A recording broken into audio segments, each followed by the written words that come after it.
बर्तनों को धोते समय क्या आपसे ये गलती होती है कि बर्तन टूट जाते हैं? तो ले लीजिए एक बेकार सा टॉवेल। अभी आप जो मेरे हाथ में देख रहे हो ये एक फटा हुआ टॉवेल है, पर इसी का मैं इस्तेमाल करके आपको बताऊंगी।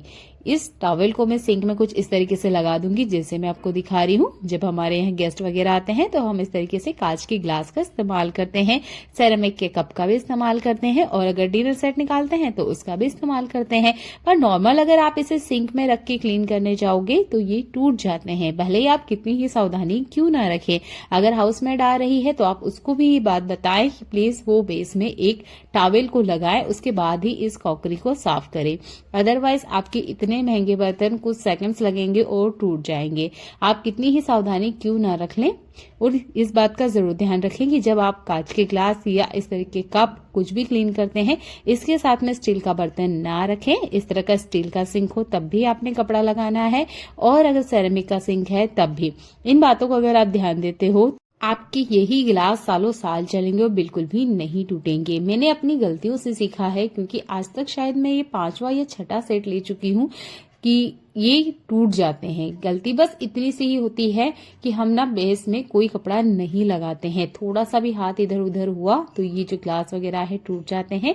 इस तरह की जो ट्रे वगैरह होती है ना, ये भी बहुत जल्दी से क्रैक हो जाते हैं इनमें भी। तो इस तरह के भी बर्तन अगर आप इस्तेमाल करते हैं तब भी आपने इस टिप का यूज करना है। आपको अगर फिर भी डर लगता है तो आप हाथ में हैंड ग्लव्स पहन सकते हैं, उससे भी जो आपके बर्तन है वो टूटने से बचते हैं। अच्छा, आप यहाँ देख रहे होंगे सिंक के साइड में जब मैंने इसे रखा तो यहाँ बेस में कोई कपड़ा नहीं लगाया है।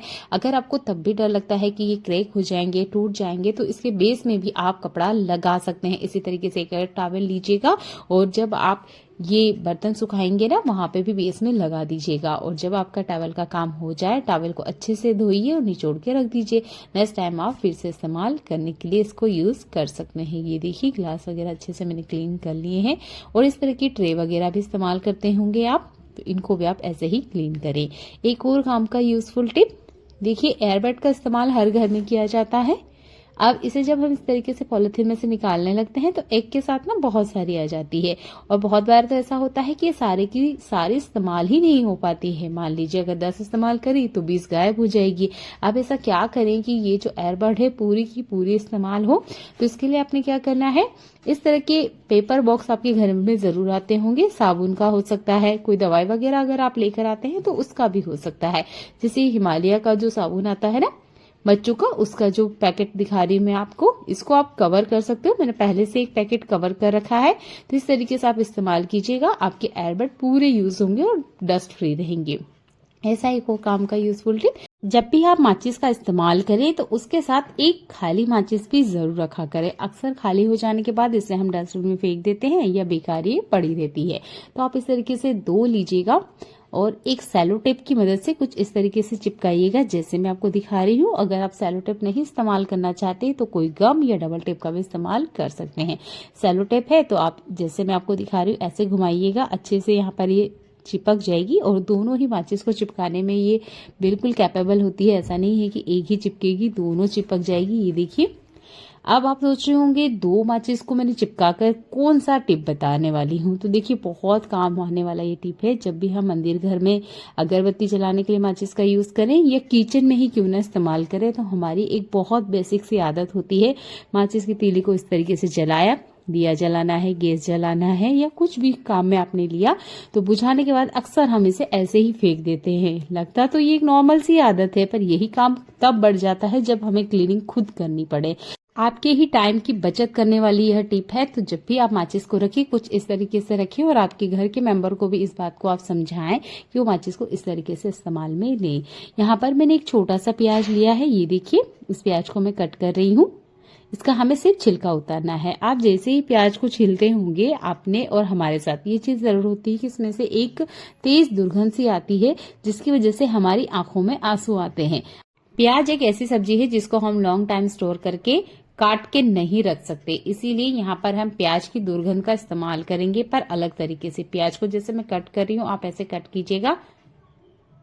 यहाँ पर मैंने 4 कट लगाए हैं, कुछ ऐसे लगा लीजिएगा। एक और लगा देती हूँ, 5वां कट ये देखिएगा। नीचे की तरफ से इसे खोलना नहीं है, बस इस तरीके से इसमें लाइन नजर आनी चाहिए।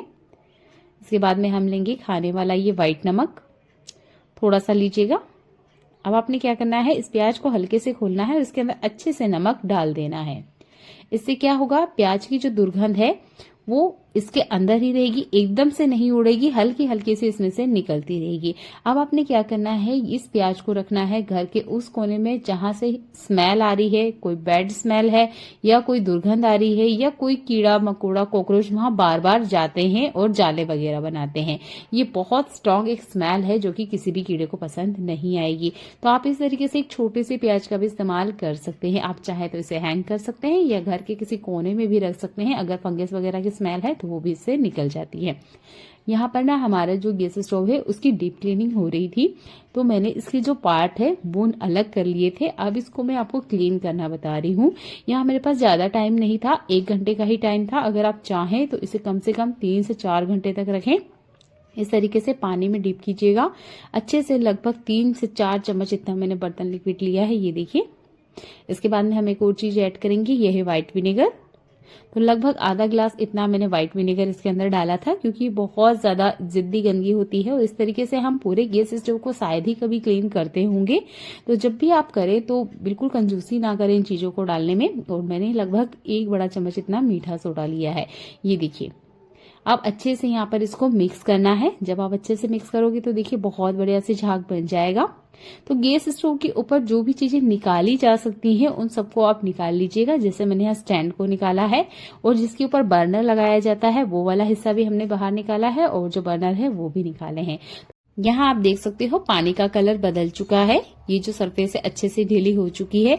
मेरे पास ना मात्र 1 घंटे का ही टाइम था, तब तक हमारा जो गैस स्टोव है वो अच्छे से क्लीन किया जा चुका था। तो मेरे पास इतना वक्त नहीं था। अगर आपके पास टाइम है ना तो कोशिश कीजिएगा पूरी रात के लिए आप इस लिक्विड के अंदर इसे रहने दीजिएगा।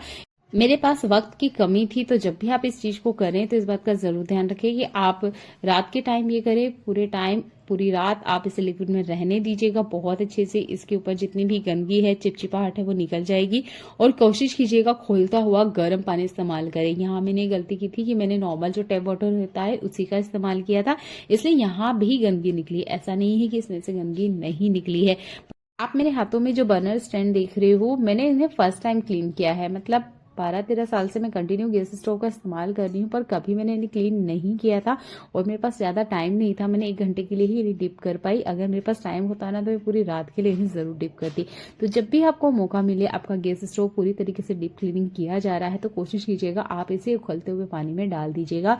तो ये ना बहुत अच्छे से जितनी भी चिकनाहट है उसको छोड़ देंगे, बहुत अच्छे से क्लीनिंग हो जाएगी। यहाँ मैं आपको एक बर्नर क्लीन करके दिखाती हूँ, ये देखिए।